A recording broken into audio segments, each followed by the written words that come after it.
welcome to This is Football. Bienvenidos a This is Football. Another Tuesday in 2024, another Tuesday at 9:30. We are here live just like always, and we have an absolute loaded show for you. For those of you that follow us on social media, thank you at TIFUTBOL podcast. That's TI Football Podcast at all of our social medias. Go ahead and follow us. For like I said, for those of you that have been following us, tweeted out a picture just before here. You know that we're going to have the one, the only Alex Windley, who covers Inter Miami for the show. She will be joining us a little bit. Sorry, not for the show, but for herself, and she covers it for the Inter Miami faithful. She will be joining us a little bit later on the show today to talk about some of the new signings, some of the possible signings that are coming into play now, possible lineups for the game on Friday against El Salvador, maybe a little bit of MLS talk, and maybe we'll get into some games with her. But let's get right into it this week. I mean, we tweeted this out just a little bit ago, covering my face there. For those of you that can't see it, that are listening to us on Spotify or one of the streaming platforms, what I'm putting up on the screen is a picture of Neymar that was tweeted out just about an hour ago, next to a young lady who is holding an Inter Miami pink jersey, the jersey that Inter Miami wore last season. And this has sparked quite the debate over the last hour. It has got the Twitter/X world going absolutely insane. What can I tell you? There's some accounts saying this can't be possible. Neymar, there's no way that he can come. Look, I'm not I don't say that I'm, this great knowledge knower of the MLS rules, of the salary cap rules. Honestly, I really don't. I don't know all the rules. I'm just starting to really, dive into the MLS to understand what the rules, what, the general allocation money, the TAM and the other different, kind of nuances that the league has created within the salary cap. So again, I'm not, a salary cap genius. I'm not the Andis Ellisberg of the MLS cap. But what I can tell you is, why can't it be possible? A lot of folks have said it can't be possible. Why can't it be possible? Why can't Neymar come to Inter Miami? And honestly, I don't know. The question is, I think he can come. Will he come? Probably not. But can he come back? Absolutely. I mean, you've seen that the team has done it with the newest signing of Luis Suárez to the club a little bit earlier last week. And why not Neymar to Inter Miami? Let's not forget that Neymar and Suárez and Messi shared the field together. The three of them, they created the historic MSN over in their years together at Barcelona. The Messi, Neymar, Suarez trio up top, one of the most deadliest trios in the history of football. And again, who knows? Maybe Neymar can come to, maybe he will, maybe he won't. I doubt he'll come to Miami. This is probably just something to throw out there to get people talking and all that, understandably so. We know Neymar is injured. He tore his ACL in the World Cup qualifier against Uruguay in October. And, right here, Pablo Golazo says if his knee isn't up to par, Al Hilal may let him go. Look, they invested a lot of money in bringing Neymar over to Al Hilal and to Saudi Arabia. I believe they even gave him a cruise, so he's probably enjoying that. But look, again, is it probable? No, probably not. Can it happen? Absolutely. Neymar could join Inter Miami. He's made enough money where if he just wants to come and play with his friends, he can just rescind his contract. As we say, in Spanish, rescinde el contrato con el equipo que está with Al Hilal, and he can just come sign with Inter Miami for the minimum. We have seen over the last 6 to 8 months that Messi has been in the MLS, that folks are willing to come play for less money. Folks just want a chance to play with Messi, want a chance to play in Miami, in front of the Miami crowd, the mega Latin Miami crowd. And you can see that Inter Miami is starting to fill themselves up with South Americans, like us on the show had been mentioning last year. It sparked, and we mentioned it on a lot of shows, sparked a big outcry from a lot of folks, sparked a lot of commotion, a lot of tension when the folks that were on this podcast at the time said that we needed to bring, or that Inter Miami needed to bring a bigger South American influence. And that's exactly what they're doing. Let's not forget that there's some rumors out there on some signings. Of course, let's not forget the rumor from last week. Cristian Medina, the star center attacking midfielder from Boca Juniors, he was rumored to have been coming to Inter Miami. A lot of folks had announced that it was getting close, that Boca Juniors had been looking at reviewing the offer that Inter Miami had sent. Inter Miami had sent 2 offers. The facts are this. What we know at This Is Football is that Boca values a player at around $15 million, and they're not going to let him go for anything less. Now, if you are Inter Miami, if you are Chris Henderson, if you are Jorge Mas, if you are David Beckham, and you're looking at Cristian Medina, you have to wonder to yourself, if we're going to invest $15 million in this kid, in a center attacking mid, in a position where Inter Miami today has a lot of players in that position, because you've got the young guys like Keremashi, you have Messi who can play center attacking mid, and Farias, who came over as a U22 last year. Diego Gomez can kind of play that position as well. So there are a lot of folks that can play that position already. If you're going to invest $15 million in a young stud like Cristian Medina is, because let's be straight.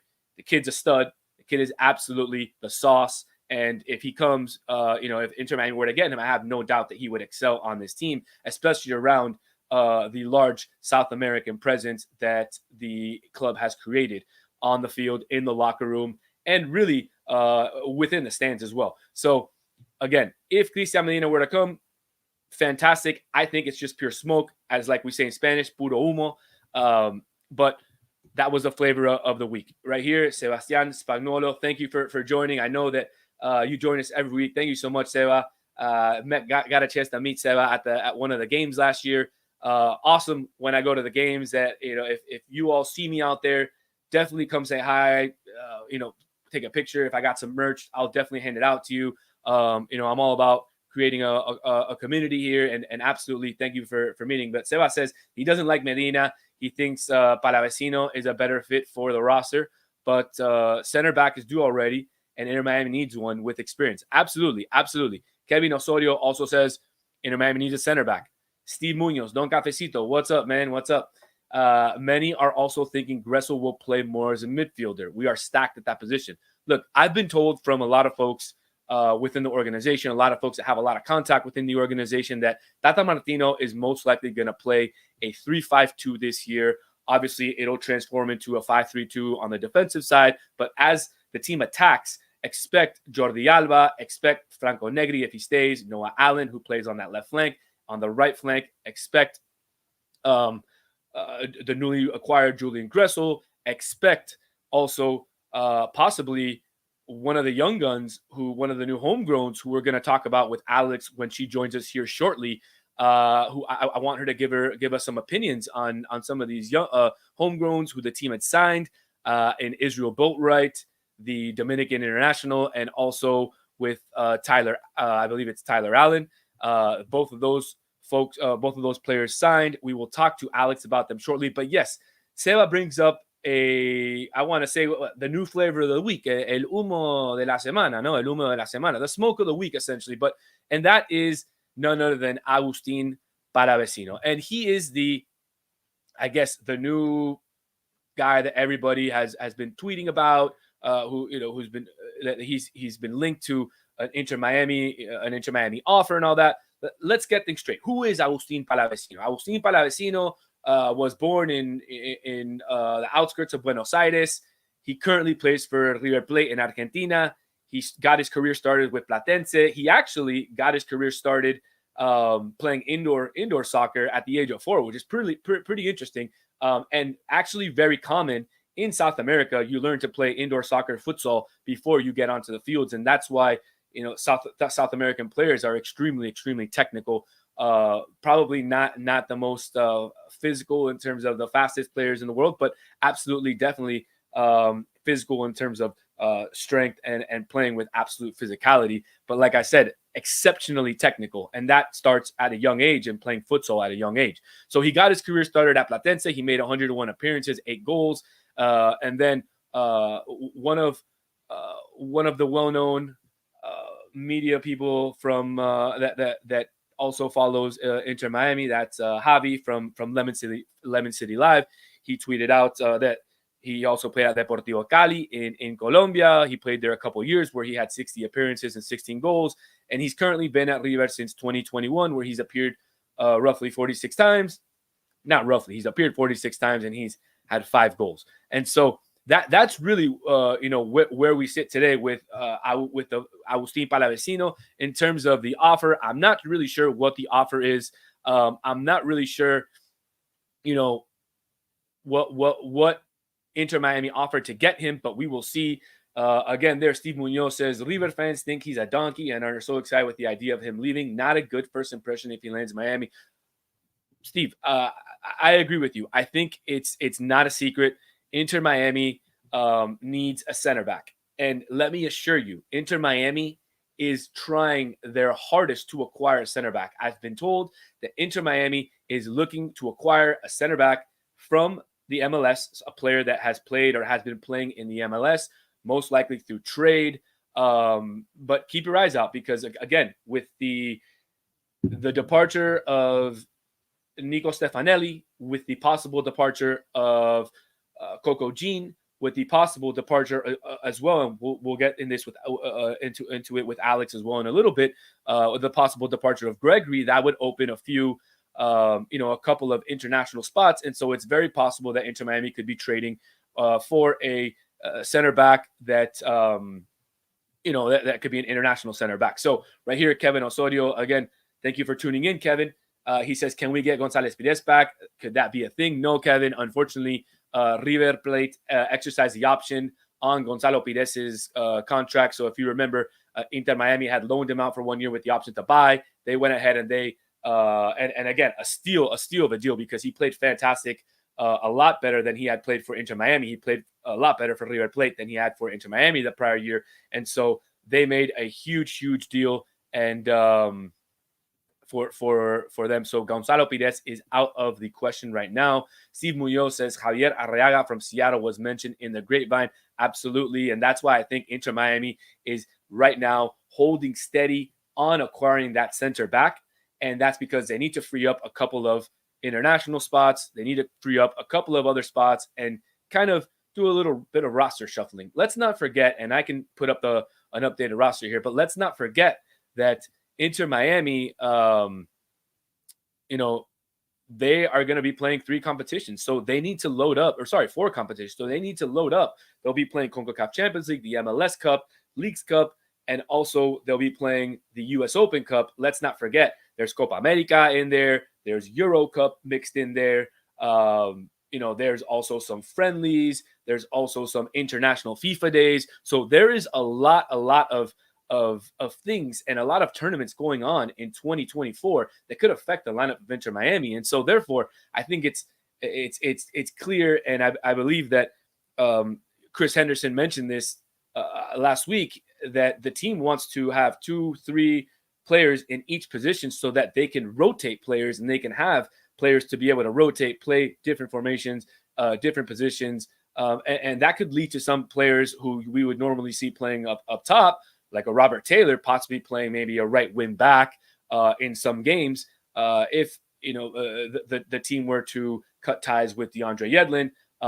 But then again, like I said, one of the young guys that just came in, he also plays right back, so he can go ahead and maybe slot right into that right back, right wing back. So as we wait for Alex to join us right here, Kevin says thank you, and Seba responding to Steve said River wants him out for sure. He's a good player. He needs to play offense, something he's not getting at River. Absolutely. I remember watching Matt River when he first got there in 2021. He was getting some opportunities, and he had a few bright games, Palavecino. He scored a few nice goals. And again, just like with any soccer player, really, you just need the repetitions. You just need to get in some game time and just going to practice and doing things in practice doesn't translate to the same speed that you see in the game. And so it's very important for players to get game repetition, and it's very hopeful that a lot of players are going to get a lot of playing time this year for Inter Miami because of all the competitions that they're going to be playing throughout the year. Seba says, asks here, why did Inter Miami let Miller go? He was the best defender last season. Martino doesn't like him. I don't know if it was more of a Martino thing. I think it's more of, and again, don't take my word for it. This isn't anything that I've heard from anybody. This is just a personal opinion, or this is just my personal opinion. But I think he just didn't fit the 3-5-2 scheme that Tata Martino really wants to play this year. Miller wasn't the fastest of center backs. There was a lot of times, yes, he made a lot of fantastic plays, but remember, those plays were recovering. So maybe he had overstepped from the ball. He was recovering from a player, and he was slide tackling and making some great saves. But in terms of being an on-the-ball defender, coming out, playing from the back, yeah, he was the most consistent center back for Inter Miami last year. Absolutely. There's absolutely no doubt he was the most consistent. But I think Inter Miami can definitely do better. I think with the addition of Toto Aviles getting a full preseason and offseason under the Inter Miami umbrella and under Tata Martino and his coaching team, he will have the ability, and he will show this year why Inter Miami invested the money in him, why he was such a good player for Racing and for the Argentinian youth team, and why he's going to end up being one of the cornerstones for the defense in Tata Martino's system next year. And I truly, truly, truly believe that. So I wanted to mention, and I just wanted to throw out a couple of other things here. We have a couple of pictures from practice that our friends were able to send to us, and I want to go ahead and show them to you guys. Some pictures from practice. It says here, Steve, we will miss Maple Dick, but the team needed the game. Absolutely. It was an absolute great trade for Inter Miami in terms of getting the money that they needed. But let's get some of these pictures up here. You can see right there some of the crowd's favorites right there. The one and only Ecuadorian lefty Leo Campana. And here we've got the picture of the duo right there back in the same uniform together, Messi and Suárez. Right here, we've got a nice picture of Messi in practice right there, dribbling the ball. And while we wait for Alex and I show you guys some of these pictures, I want to get into a topic. I knew you were going to like that, Don Cafecita. I knew you were going to like that, Stevie Boy. I knew you would like Campapi in there. So I definitely included that one for you and for all of my Ecuadorians out there. Again, for those of you that are in Ecuador and watch us, or are Ecuadorian and watch us, and you might have some family over there, our thoughts and prayers are with you and your family. We know of the hardships that are going on in Ecuador there with all the gang violence, and our thoughts and prayers are with you, and we hope that you all are safe. So moving forward, I want to get into a topic before we get really deep into Inter Miami and MLS talk. I want to get into a topic that's caused a little bit of outrage again in social media, on some of the programs that we see here in whether it's on ESPN or all these things, and that's Lionel Messi winning his 8th The Best award yesterday. First and foremost, I thought it was interesting that Messi didn't travel to London to be part of. Well, I don't think anybody traveled to London to be part of the ceremony, but he didn't travel because Messi said he wanted to. And for those of you that are just joining us, thank you. Fantastic to have all of you on. This is Football. We will have Alex Windley hopefully join us soon. I know she said she was running a little bit late, but we will go a little bit longer until she gets here. And if she cannot join, unfortunately, because she had something pop up, then we will get her on a future show. Not a problem. We always keep with our promises, and we will get her on. But I wanted to talk about Messi and winning the best, because there's been a lot of controversy on Messi winning the best. And I'll throw up a little stat, or a little chart right here, a little graphic that says Lionel Messi, his career stats: 1,047 games, 821 goals, 361 assists, 44 trophies. Wow. Now, could he have won the best because of that stat line, because of what he has done in his career? Absolutely. I tweeted something And if you don't follow me, my at's right there. You can go ahead and follow me on all my social media accounts, Twitter, Instagram, right there. It's at Danny Solana, DANI, because that's how we spell it in South America.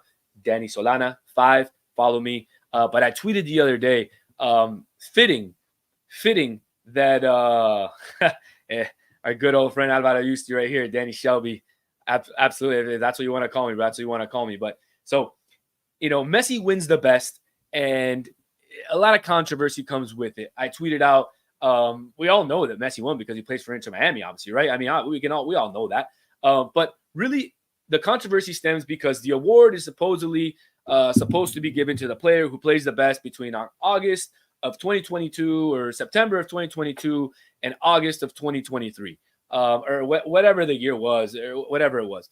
And there were other players who arguably could have won. One of those being Erling Haaland, who I like to call El Muerto, the tap-in king, because to me that's really what he is. Yeah, he scored a lot of goals and all that, but to me he benefits a lot from just tapping in a lot of easy goals that are easy distributions from his fantastic teammates that he has around him, like Kevin De Bruyne, like Bernardo Silva, and all the other great players that he had a chance to play with. But a lot of folks said that maybe he should have won, and one of our friends of the show, and he's on the CBS Golazo show, Nico Cantor, tweeted this out this morning, and I find it really interesting how everything is calculated. And it said Erling Haaland and Lionel Messi actually tied in points, 48 points to each of them. And Kylian Mbappe, the turtle, he was far behind, 13 points behind at 35. And essentially, captains, coaches, media, and fans, and sorry for those of you that are bored about this, but me, being the soccer nerd that I am, I think it's actually interesting how all this stuff is calculated. And not only that, but I want to get into one more thing with this, and I'm going into something with this. You'll see. But again, the captains vote, the coaches vote, the media votes, and the fans votes. But if there's a tie, then it goes, I guess, to whoever the captains voted for, and it seems as though the captains voted for Messi. Because you can see there in the graphic, for those of you that are listening to us, I have a graphic up with the point system of how the points are awarded in the selection of the best FIFA men's player. And it says right there, for the best FIFA men's player 2023, 2 players tied for first place, Messi and Haaland. For the winner was decided by the highest number of 5-point scores from the votes cast by the men's national team captains, as per Article 12 of the Rules of Allocation. So the 5-point scores belong to the captains. And so due to that technicality is the reason why Messi won this award. So now one of MLS's very, very, very well-known reporters, and also a friend of mine and a fellow Uruguayan, Fabian Renkel, has been garnering a lot of hate all over social media because he posted out something very, very, very interesting yesterday. He tweeted out after they announced that Messi had won the best. He had tweeted out, that essentially yesterday the entire world learned that the Leagues Cup is a massive trophy in terms of on the global stage. And in the eyes of FIFA, it's a trophy that needs to be really taken into consideration, in concert with the Champions League or a Europa League or a major tournament. It was a huge day for the MLS. That's what our good friend Fabian tweeted out yesterday. And he garnered a lot of hate from this. He had to go on and say that he's in no way, form saying that League Cup is the same or better than the Champions or the EPL. Of course you're not, Fabian. We understand that. But obviously, if Messi is winning the best and the only tournament he played in, or the only tournament that he had a huge factor in last year, was the League Cup, because he had 11 or 12 goals, and he led Inter Miami to their first ever international championship and a berth in the CONCACAF Champions League, which is absolutely huge in the eyes of a young organization such as Inter Miami. But it is interesting enough that, it brings up a good debate. Does that weigh really heavily in the eyes of FIFA, or is this just not a trophy or an award that needs to be taken seriously anymore? It's more so a popularity contest rather than an actual trophy, because folks or captains are voting for their friends, not truly who they feel is the best player. Also, we say here that Haaland might be a better striker, but not a better player. If anyone should be Mbappe, but unfortunately for him, Messi won the World Cup. He could not get PSG nowhere. Absolutely, Seba. Absolutely. Haaland is a fantastic striker. Absolutely one of the best in the world. For what he did last year, he won the treble. Unbelievable job by Haaland. But again, the debate here is not who's a better player. I'm not really debating that. What I'm debating is, okay, Messi wins this award, whether he's the best player or not, but he wins it playing on an MLS team, and where he won a trophy, an international trophy, garnered a berth for that team into their first international cup. And not only that, but has made it an impact that no other player has ever made on a league ever in the history of this sport. That's what Lionel Messi has done for Inter Miami. Because Lionel Messi came here, Inter Miami has signed Sergio Busquets. They've been able to sign Jordi Alba. They've been able to bring in Luis Suárez. There's also talks of possibly bringing in Philippe Coutinho. Like we said at the top of the hour, the picture that was tweeted by folks of Neymar with an Inter jersey. So there's a lot of talk around Inter Miami, and all that is because of one player, and that is Lionel Messi. And mind you, that's coming from a Uruguayan. I mean, that's everything that I'm telling you about Messi and how impressed I am, and really what Messi means to the MLS and to the world in that sense, for the sport and for football in general. So, I thought it was extremely interesting again that he won. Very interesting that Fabian tweeted that out. But I want to play really quickly a video that actually got me really hyped. See if I can get it up here for you guys, and let's see if it works. It seems to not be working for me, unfortunately. I'm going to try to bring it back into the studio here and see if I can get it up for you guys. But it is a really, really cool video of Luis Suárez training at the complex. And there it is. You can see Luis Suárez there training at the complex with Messi. The boys are back together there. There's Luis and Suárez touching the ball back and forth. They both still got it. Messi does not look like he has an injury. Busquets is in there too. They are looking beautiful, just one touching the ball in there. How nice does that look, Inter Miami fans? This is some really nice video. Fast forwarding it a little bit, but again, just doing some team drills. And but how excited does this get you, Inter Miami fans, to see Suárez, Messi, and Busquets, the new big three of the MLS right there before our eyes. So as we continue to wait for Alex Windley, hopefully she can join us here shortly.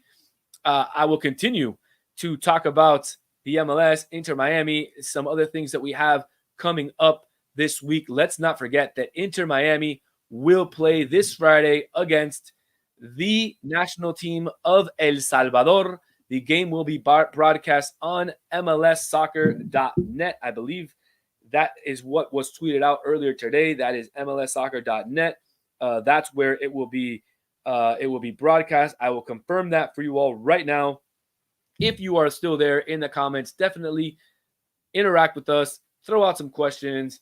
Really, I mean, if you want to just talk trash about me, that's fine too. I don't really care. We're here to interact. We're here to have a good time. I'm here, I'm going to wait a little while longer for Alex to join us, see if she can get here. If not, she probably got caught up in some stuff. It happens. We understand in this day and age, especially those folks that are in the media. They might get caught up with some other stuff. We know that she had a busy weekend there at Inter Miami Media Day. Let's see if we can find right here where we can find. But yeah, I believe it said MLSsoccer.net. Again, just in case, the Battered Herons will have that up for you as well, because they will have a show tomorrow and again on Thursday. The Battered Herons are friends of the family over here. If you do not know, I also do a basketball podcast. I know this is soccer, but I do a basketball podcast over there for the Battered Herons. We do it. It's called The Battered Heat Fans, and you can follow us at Battered Heat Fan. We are giving away some free Miami Heat tickets just in case you're interested. If you want to see the Miami Heat, we are giving away some Heat tickets against the Sacramento Kings. Go over to at Battered Heat Fan and find out what you have to do to go ahead and get those tickets. A little plug in there for another show that I'm in. Alvaro right there says, imagine Noah Allen in the middle of the circle playing bonito with Busi, Leo, Lucci, Jordi, por Dios. Y bueno, Alvaro, that's exactly what he's doing. The kid is living a dream. The kid is living an absolute dream. I've talked to his dad. I've talked to Terry a couple of times. I've seen him out at the stadium, and we've connected on social media. And Terry told me that Noah was excited to go over to England and train a couple weeks. He was there training with an English squad, and just really, understanding trying to understand the professionalism of the game, how the English over there are, how the English basically do it versus what he's learned his whole life doing it here in the States, coming up in the youth ranks here. But Steve Munoz over here says El Salvador invested a ton of money to renovate the stadium for the friendly. New coach bus, new pitch, LED screens for sponsors, paint job. Absolutely. I saw that. This is an absolute major event. And interestingly enough, it'll be the first MLS team to face a national team. How crazy is that? Not only will they face one national team, they'll face two on this preseason tour, as Inter Miami will also face Hong Kong. I guess it'll be a select from Hong Kong. And there he is. Thank you so much, Mr. Allen, for joining us. Thank you, Mr. Allen, a friend of the program right there. Hope to see you next year at some of the games, and hope Noah's doing well. Let's see if maybe we can get him on a show, or we can do a special with Noah, a 30-minute interview with him. See if I can reach out and we can get him. But I would be really interested to hear about his time in England and see how that went.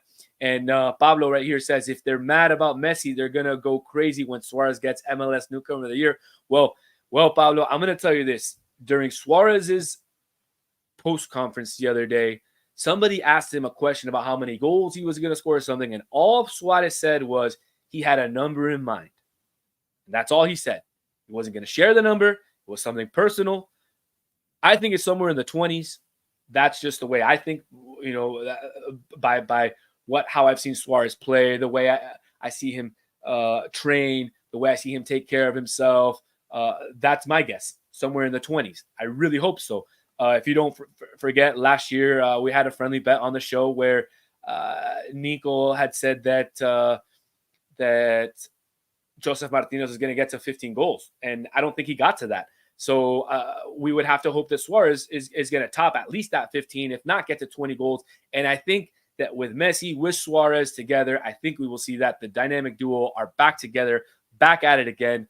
I'm more excited than ever just because Suárez is in my backyard. My favorite player ever is here, the one and only, back here with me in Miami, Florida, and I will get to see him live. We will all get to see him live. Let's not forget that the first home game is going to be against Messi's, I guess, childhood team, Newell's, and that is spelled Newells, but pronounced Newell's. So they will play against Newell's sometime in February. At the beginning of February, I believe they will play against Newell's, and tickets are on sale right now for $65, I believe, especially if you are season ticket holders. Definitely go out and get those tickets. The first home game will be against Real Salt Lake. Let's not forget that is a Wednesday game. First home game for Inter Miami will be against Real Salt Lake on a Wednesday. Alvaro asking here, where does Farias play? That's a good question. I'm going to bring up a diagram now of where I think I could play, but Farias, could possibly play in the midfielder as an attacking midfielder. Farias could possibly play, as a right wing, as a left wing, possibly as a 9 or as a false 9 with Suárez or with Campana. So that's the great thing about Farias. He brings so much versatility with his play to the game that he can play almost in any position in the midfield. Maybe not as a 5, but definitely as an 8, as a 6, Definitely he can. We've seen him in the center attacking mid position, distributing the ball. We've seen him out on the wing, so he can be dangerous from a lot of different places. And I'm very excited to see where Tata's going to play him. He could definitely be in any of those positions. Steve Munoz goes ahead and asks, over under 18 goals across all counts for Suárez. Absolutely over, no doubt. Like I said, I think Suárez will score somewhere in the 20s. We'll have to see if Messi takes the penalties, if Suárez takes the penalties. If they share them, you never know. When they were in Barcelona, it was usually Messi. Sometimes he would give them off to Neymar, sometimes to Suárez. But you never know how it's going to be, and it always depends on how many games they play and, if they get injured. But again, over under 18, if that's what you're telling me with a gun to my head, Steve, I'm going over any day. Also, Steve says here, Farias is more of a natural center attacking mid, but lately he has played left wing, which is exactly what I said. I could see him somewhere in the middle. I could see him somewhere up on the top line. But then again, my guess is as good as any. We'll see, how Inter Miami comes out during the preseason. So I want to throw up here, funny enough, that Alvaro mentioned that the lineup that I put up here last week for the listeners, and for those of you again that are listening to us on one of the streaming platforms and not on YouTube or on Twitter X and can't see what I'm putting up here right now. I'm just putting up a lineup, a graphic of a lineup of a 3-5-2, where based on who is in the roster as of today, I've put based on my knowledge or how I would expect this team to come out possibly on Friday against the El Salvadorian national team, and possibly as well as this season, give or take a couple of subs here or there. But again, I have Jerry Callender in goal, Jordi Alba as the left wing back three of possibly Noah Allen for now. Could be Chris McVeigh, could be Ryan Saylor, could be one of them too. But again, I liked how Noah Allen played in that time that he had at center left back last year. I know a lot of folks disagree with me, which is fine, absolutely fine. A lot of folks are going to say Noah Allen doesn't have the height. But for those of you that have been paying attention to the Uruguayan national team, which I have, and Marcelo Bielsa, and notice the way that he likes to play, and a lot of folks in Uruguay have and a lot of fans as well have asked Bielsa and have been very upset with Bielsa in regards to him starting Matias Viña as a center back, someone who is possibly undersized to play that position, someone who has usually always played left back. But Marcelo Bielsa has always said, I don't care as much in terms of height for my center backs. What I care is that they are extremely talented with the ball, are very good technically with the ball, and and can distribute the ball. And that's what I think Noah Allen can do. He did not seem like he was under pressure that much when he was back there last season. And I would be really excited to see, El Tata Martino give Noah Allen that chance at starting at left center back, at least until they make a left center back or a center back signing, or until one of these other folks, will until one of these other folks become healthy, like an Ian Frey or somebody else. So again, continuing in the back line, I've got Kristoff there. Who knows if he's going to continue with the team or not? He seemed to be one of Tata's favorites last year in the back line there. He was one of the stalwarts back there, although not one of the favorites of many of the fans possibly, but not one of the favorites of the show. But again, he was always back there. And he again shows a lot of just calmness back there, and really and just a lot of just a lot of experience, and that's really good with Kristoff again. And then I have Toto Alviles there as the third center back. Julian Gressel, the newest signing, right there at right wing back. Who knows? It could be DeAndre Yedlin, could be Julian Gressel. Julian Gressel could be playing in the midfield, like was mentioned before by one of those in the comments. And I see we have some more comments in here. A friend of the show, Nico Brando, get in there, Tiff. Thank you, Nico. Big up to Tiff. Absolutely big up all the way. This is football. all the way. We're back in 2024 every Tuesday. Like I said, I'll be back here. Seba says here, I agree with you. I assume he's talking about my take on Noah Allen, but do you see Yedlin in the bench, or will he be let go again? I don't like him, but don't see him in the bench. Understanding there are a lot of comps, and he might be needed. Look, Yedlin makes a good chunk of change. It could be possible that Inter Miami moves him, and Inter Miami goes with a Julian Gressel, with possibly one of these young guys like an Ian Frey, like a Chris McVeigh as a backup right back, because we saw Chris McVeigh play a lot of left back before Jordi Alba came and all that. And again, who knows? We might even see a back four. Again, this is all speculation. This is all what I think. Kevin says Yedlin needs to go. I agree. I think Yedlin will be on his way out. I don't know when. Let's remember that the transfer window does not end until April. And so Inter Miami will have time to sign players, and we'll see if they get rid of players. Now in the midfield, I have Facundo Farias, Sergi Busquets, and Diego Gomez there in the middle. That's who I think gives Inter Miami the best option. You have Diego Gomez, Sergio Busquets right there to tear up the middle. And then again, you have Busquets and Farias with the technical ability to go ahead and help distribute and push the players up. Busquets is the absolute captain. He is el señor clave ahí en el medio, el señor de la cancha right there. Sergio Busquets, he will be the conductor, el maestro. Without him, Inter Miami probably do not stand much of a chance. We will see what happens with Gregory. I know in the midfield, I have David Ruiz, Gregory, Cremashi. Let's not forget, Mota is still on the roster. And there are also some other players who are on the roster who could take up one of those midfield positions. Again, this is just what I have for today. And then up top, Suárez and Messi, the dynamic duo. Campana, Taylor could be up there as well. Again, we could see Taylor as a right wing back. Could see Taylor in the midfield. We could see Taylor up top. We could see Suárez play with Campana. We could see Messi play in the midfield. A lot of variations that Tata can play with. A lot of different players that Inter Miami have on their roster for Tata Martino to play with. Excuse me as I take a sip here, as I've been talking here for 43 minutes with you lovely folks. And I love it. And I'm going to go ahead and bring on the roster. Of course, there have been some changes here, but there you have the roster. Let's not forget, again, Nico Stefanelli is gone.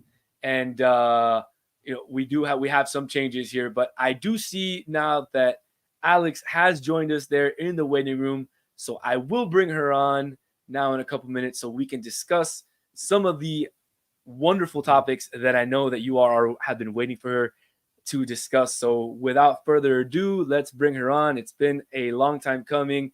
Alex, welcome to This Is Football. Thank you so much for joining us. I appreciate you coming on the show. How are you doing? And how was your short but long weekend? Hi, Daniel. Thanks for having me on. Actually, it was pretty good. I was relaxing a little bit and, just recovering from all the craziness that's been happening with preseason. And now I'm ready to go and happy to be on. Absolutely. We're happy to have you on. And I know I was trying to get out there on Saturday. Unfortunately, I wasn't able to. I know you were out there on Saturday. I wanted to really ask you, because you were there last year on opening day as well with Messi Mania. I guess not opening day, but on Messi Mania Day. How did Messi Mania Day compare to Media Day this Saturday with Messi coming back, Suárez, and also Sergi Busquets being there, and Jordi Alba, and the rest of the players returning?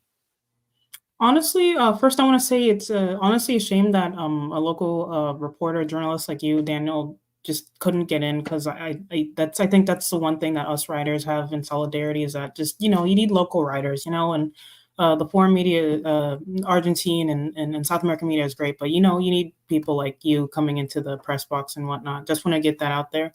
But as far as media day goes, like I think on Saturday it was pretty calm. Honestly, I think it's calmed down a little bit. Yes, there's a lot of people out of big news organizations, but I think it's a lot more subdued compared to last season. And I think a lot of the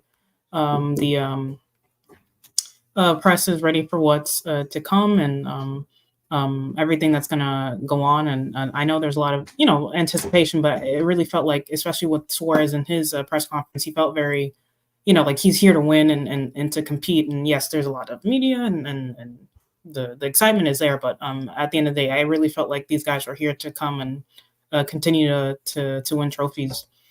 Absolutely, and of course, I'm a huge fan of Suarez being Uruguayan, and of course, in social, around social media, I've always tweeted pro Uruguayan and pro South American things. So I've gotten some heat from that, and also a lot of supporters from that. So and I thank you for those kind words about me being there and all that. Again, trying my hardest to get back in there to help the South Florida community and really just connect with everybody and really bring football to the forefront here in South Florida. But getting back into Suarez, I can tell you he's definitely here to compete. He's not the type of player and not the type of person who is going to take something on like a new contract or something on like this, come to a new team and just, kind of sit back and retire and just have fun. He's not going to do that. So I can assure the fans, being a Suarez follower, that's not going to happen. We just have to hope that he stays healthy, right? And that's been the biggest, I guess, question the entire offseason. And really, this whole saga of him getting here is his knees are shot. And he even said it's tough for me to play with my kids.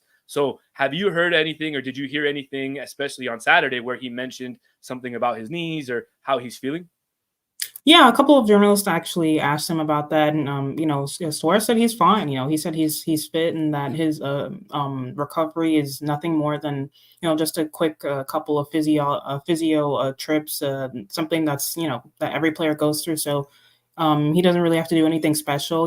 Hearing him talk about his knees and honestly, like you said, it's really brutal. And the fact that he was still able to play and I think he was the second top scorer behind Paulinho in the Brazilian Serie A last season. So the fact that he's still able to lead Gremio to I think they finished second and they're in the Copa Libertadores. I think that's just impressive. And I know people like to say, MLS he won't have an easy time here. I think he's gonna score. He's gonna score goals, and yes, the knees are an issue. But like you said, there's Campana that can take minutes, and other players who can slot in there if Suarez needs a break. So yeah, like he said, I think he really just mentioned that he just needs a couple of just needs adequate rest, and he's usually ready to go. Of course, absolutely. And you mentioned that, and like I said, I mentioned that there are some players other there than Suarez to slot in, like Campana, like a Facundo Farias, who could possibly play up top, Robbie Taylor. Are you hearing of maybe any new signings? Because I know that Inter Miami has been linked to Cristian Medina and this new guy, Agustin Paravecino, who are center attacking mids. But really, the fan base is clamoring for a center back. Everybody wants the big, the center back, and there hasn't been any noise. I've heard that Inter Miami is looking for a center back from the MLS or somebody from, that has played with some sort of experience in the MLS, and they're looking through bringing them in through a trade. Have you heard anything or any, specific names that they're targeting that the fans could be excited about or look into? I haven't heard any names, but you'd be correct. Yes, Tata did explicitly state that they are in the market for a center back. They have been linked to guys like Victor Cuesta from Botafogo, David Martinez, I think, from River as well. But none of those have clicked so far. And I think with Miami's current roster makeup and the fact they got rid of Kamal Miller like a couple weeks ago, obviously they're in the need for a center back. And I do think just from a roster perspective, it would be smart to bring in an MLS experienced center back, I'm not saying that they're coming here, and I'm not reporting it, sort of like a Walker Zimmerman or a Miles Robinson type that knows the league and will fit in next to Toto Avilas, which I think will be the starter. So I don't know who they're in for, but I know that they do have a lot of general allocation money that they can throw around. And Chris Henderson did say that they would be active within the trading market as well. I haven't heard any specific names, but knowing Inter Miami and how they do business, it's going to be some blockbuster crazy trade that literally no one saw coming except for maybe a couple of reporters who have proper inside, just close sources to the club. So I'm intrigued as someone who's followed the team for a while. I'm intrigued to see who they bring in because whoever it is, it's going to be someone Tata probably handpicked and wants specifically on this roster. Yeah, absolutely. And you mentioned a name that really, really intrigued me from the offset of the MLS offseason, and that's Miles Robertson. That's one person who, if I were Chris Henderson, I would have targeted because I think he's a fantastic defender, played at Atlanta United. He's had some experience playing on turf, some experience playing on grass, has played at the national team. So definitely a very well-experienced center back. I haven't heard where he's going or if he's signed anywhere, but hey, Chris Henderson, if you're listening, Inter Miami fans are probably wanting Miles Robinson to come here. So that would be an absolute great signing. I wanted to also, now since we're talking about some players, and since you've been there really since the beginning, one of the biggest things that you've always covered and you've always, at least that I've seen, been very vocal about are the homegrowns. And you're always backing the homegrowns. You're always talking about Inter Miami too, which is fantastic. Unfortunately, I don't have the time to do my normal job and cover two Inter Miami teams, but I do the best that I can. But I wanted to talk to you about Izzy Boatwright and about Tyler Allen. I don't know too much about them, and both of those players were raised to the brought up to the main roster. And I want you to give us maybe a little bit of background on both of those, what we can expect from them, because I'm sure not a lot of Inter Miami fans know about them. Yeah, so both Izzy Boatwright and Tyler Hall, I believe, they're both young players. They're both from Miami. Obviously, they grew up, came through the academy. Izzy Boatwright, I'll start with him first. He's a fullback, right back, very athletic, still young, raw.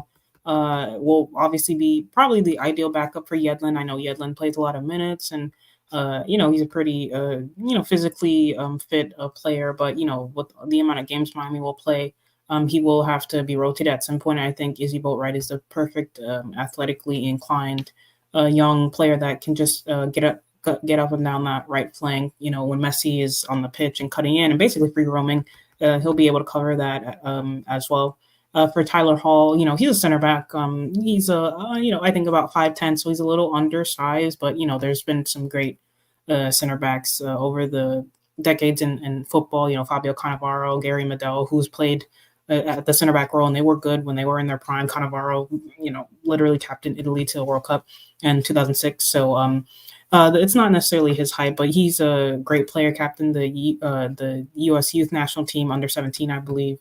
He's a highly rated center back, and I think he's not going to solve all of Inter Miami's problems back there, but he's a good rotational option because I know some of the defenders on this roster, like Kamal Miller, we could see probably, this is not me reporting, like a Chris McVay or Ryan Saylor who didn't get a lot of minutes last season, probably moved on just because Miami needs assets, and Tata probably didn't play them as much. So Tyler Hall will be able to slot in and take those minutes that McVay and kind of Ryan Saylor played last season.